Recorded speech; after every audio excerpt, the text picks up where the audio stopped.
So in today's video, I want to talk about techniques, because this is the thing that we are usually searching for constantly. Questions that I get asked about manifestation often revolve around techniques and how we are applying them. But I really want to highlight some important things to note and things that we want to be mindful of, because the way that we are approaching manifestation techniques may actually be hindering your progress more than helping it.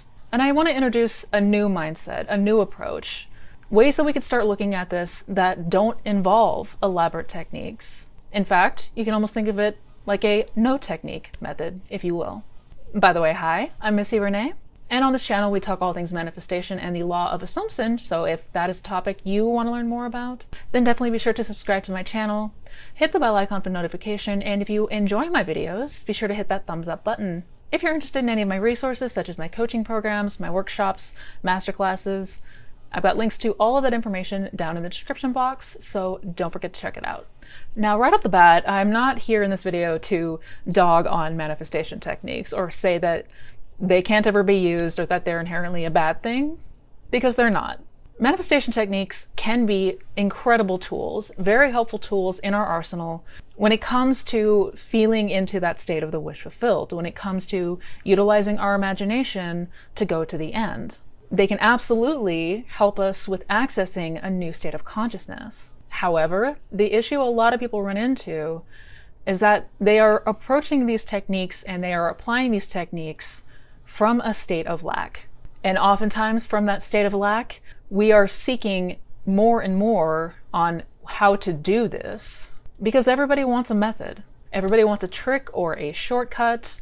The issue here is that we search out techniques and approach them as if the right or magical ritual will lead us to what we desire. What we have to understand is that manifestation does not come from a technique. It is not the technique that is creating this outcome for you. Manifestation comes through our state of being, our state of consciousness. So we spend our days constantly seeking and looking for the holy grail of techniques, or we spend our days obsessively trying to apply what we have found. And both of these approaches can wind up being exhausting very quickly. A lot of times with traditional manifestation techniques, they can feel very restrictive and overwhelming fast. When we are rigid in our approach, when we have complex scripting exercises, or a number of times that we have to affirm throughout the day, when we approach this the same way that we approach going on a diet, this is often going to lead to backfire because we are exerting too much effort. And the common pitfall here with this approach of rigid techniques and trying to seek out that holy grail is that we are focusing far too much on how to shift rather than what we want to shift to. For example, we are focused far more on the logistics of techniques, how often to visualize, how many times a day to visualize, for how long, precisely how we should word our affirmations, how many affirmations should we have, rather than what we should be focused on, what we should be shifting to.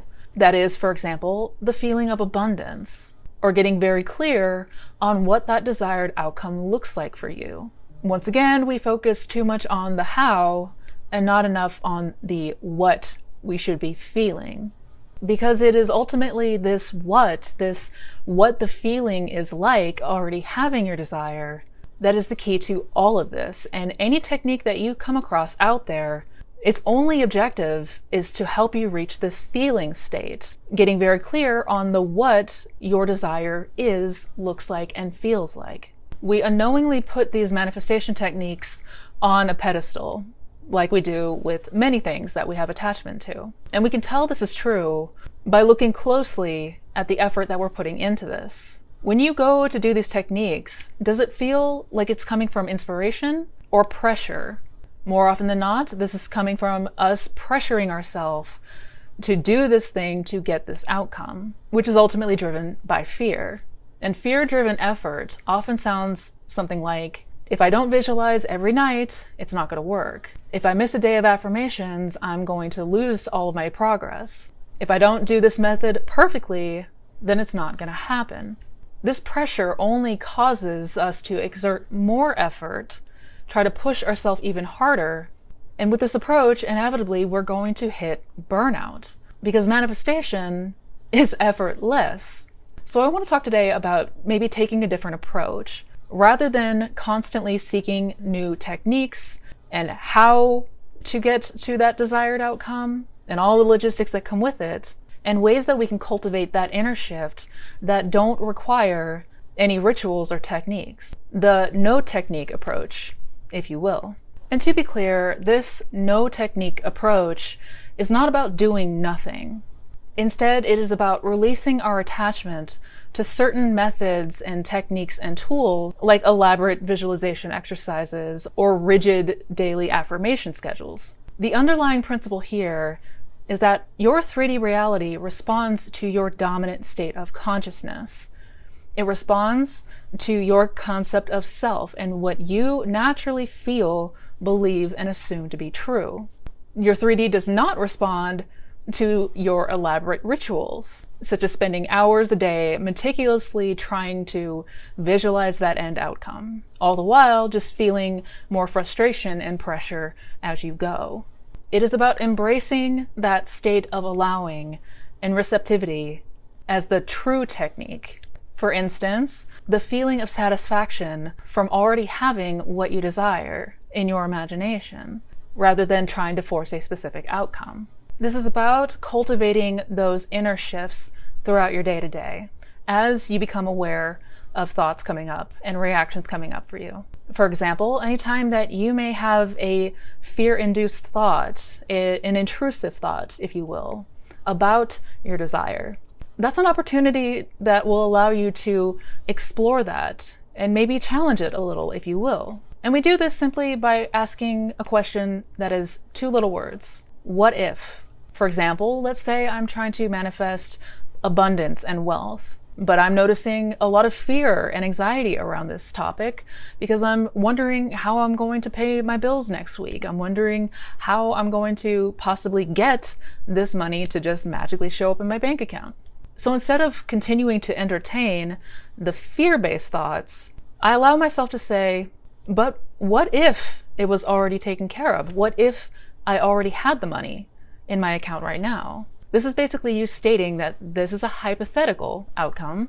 We're not trying to lie to ourselves or trying to say that something is a certain way when it is not a certain way in the 3D, but you're allowing yourself to entertain that hypothetical, that scenario, that possibility, purely for the sake of what that would feel like. Just to allow yourself to entertain something outside of the box of probabilities or possibilities that we keep ourselves stuck in. And even just a couple of minutes of this a day, a few times a day, is more than enough to start making those inner shifts.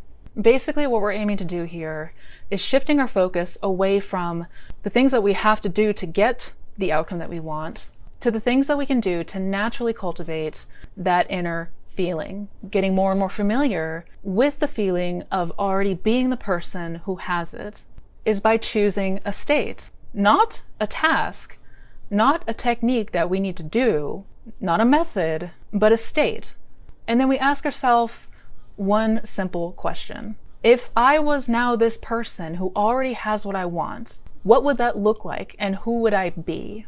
And then just give yourself a couple of minutes to allow yourself to be that, to go there in your mind. Allow yourself 5 minutes where you can just be completely limitless, not taking into consideration all of the external factors that are obstacles, not all of the ways in which it is impossible for you to get what you want, but just to allow yourself to feel what that would be like in that hypothetical scenario.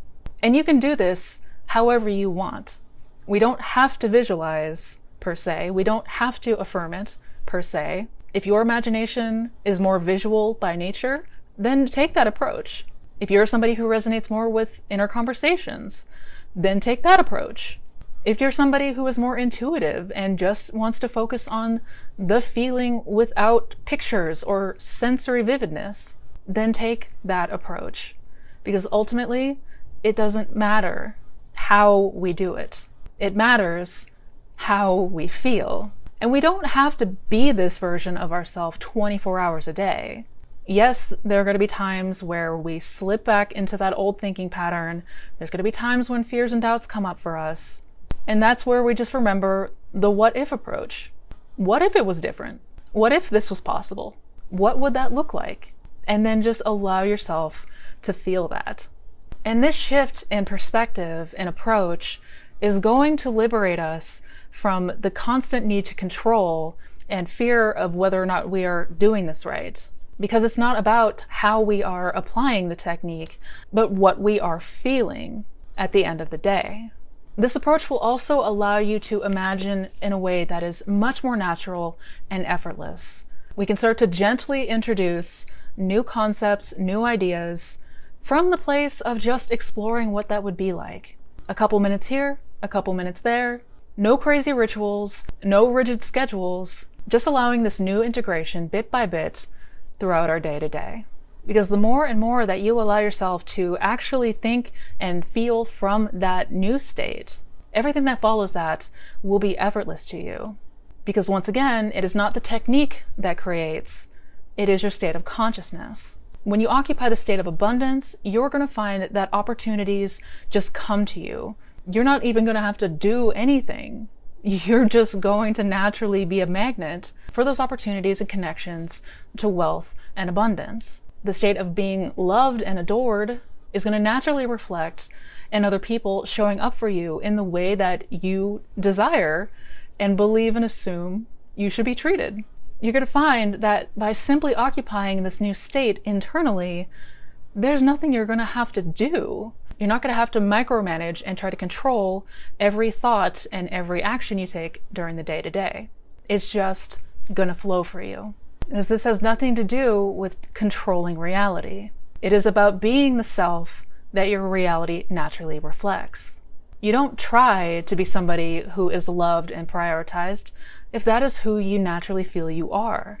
You don't try to manifest wealth if wealth feels natural to you. You don't try to make opportunities appear when success is who you are.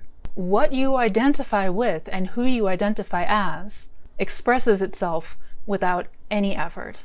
And that is the key here. So we are just allowing ourselves throughout the day to just entertain that idea, that new state, that concept, by any means that you want. Visualization, affirmations, inner talking doesn't matter. The logistics do not matter. Continue to come back to the question, what if this were true? What if this were possible for me? As a purely hypothetical situation or circumstance, how would that feel? What would that look like? And let your creative imagination do what it does best here. Allow yourself to be inspired by new ideas, even if they don't feel possible for you, even if the 3D appears to be reflecting something completely different. Do it so that you can experience the feeling of it. Nothing more and nothing less. Let your desire be as natural to you as your breath. Let it be as effortless as recalling your name. Because ultimately, manifestation is not achieved, it is allowed. When we get out of our own way and just allow ourselves to be for that moment, even just a moment, and we continue to go to that feeling until it is second nature for you. You allow it through being and experiencing that through using the creative power that you have, your imagination. And the more that we make this internal shift, the more that we start to see how we are perceiving this differently. We will stop chasing techniques. We will stop trying to micromanage and control. We will drop all of these rigid practices and instead just practice how to be in whatever way comes most naturally to you. Manifestation is a deeply personal journey, and it is very subjective. What works for me may not at all work for you, and that is okay. Lean into that inner exploration of what it would be like, and then allow yourself to go there. That is how you will start to notice your inner world shifting. And that is how you actually can manifest anything you want. No techniques required. So I hope you guys enjoyed today's video. I hope this helped to clarify a couple of important points. If you did enjoy this video, please be sure to give it a thumbs up. And if you are interested in checking out any of my other resources, I have links down in the description box to my coaching programs, my workshops, masterclasses, my blog, my podcast, my social links. Got a ton of stuff down in that description box below, so don't forget to check that out. Also, be sure to check out the other videos on this channel. Check out my Manifestation Fundamentals playlist. Each video is a different topic, but they all talk about how to manifest the best life ever. So until we meet next time, as always, please take care, be well, and never forget how powerful you truly are. No rituals required. Happy manifesting, guys.